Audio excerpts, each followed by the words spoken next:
through this process of getting to speak with you today, it was my introduction to Wide Angle Youth Media and what they're doing for the city. And I have to say, I'm really, really, really bowled over by their approach and by what they're doing. And I have to say that thinking about what I was going to say today, there were numerous kind of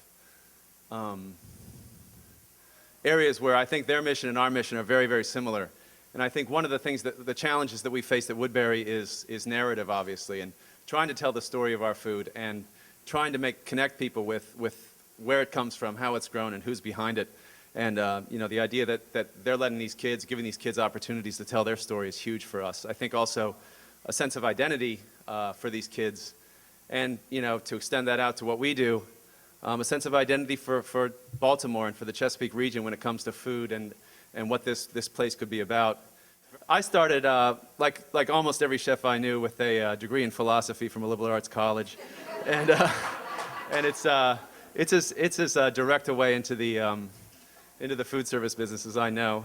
We had various restaurants, and you know, they had, you know, another word that I really hesitate to use anymore, but they had different concepts. And for example, one of them had kind of a pan-Latin concept.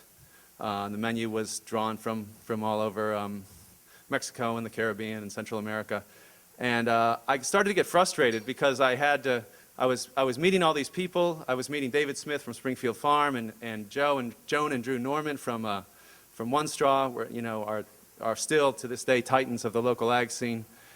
I realized there was something out there that we could connect with and that meant more to me than my concept. And that was talking to people and learning about local food.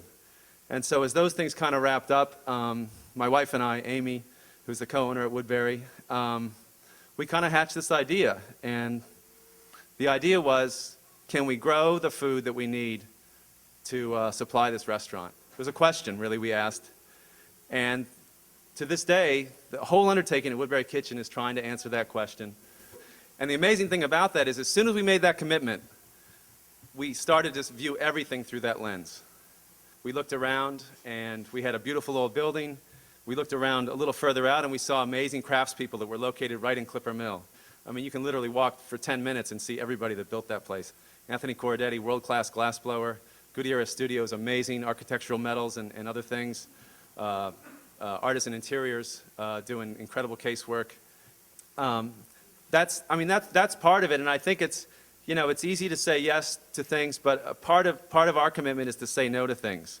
And this wasn't immediate, but over time we said no to capers and olives and almonds and bananas and balsamic vinegar, all things that we started out with as kind of parts of our menu, not bananas actually, but all the other stuff. And but gradually we've let all that go, and because we've either found compelling and interesting ways to create our own from local agricultural products, or we just found that they were distracting us from some of the things that we could do. You know, what sourcing locally did for us, it was about the product. It was about getting the food for the restaurant from local farms. But what it becomes, and I think this is true no matter if it's food or not, is it becomes about people and about the place. And that's what my job has really become, or that's a huge part of my job now, is managing, working with growers, and those relationships, which are now the central part of what it means, you know, to run this restaurant.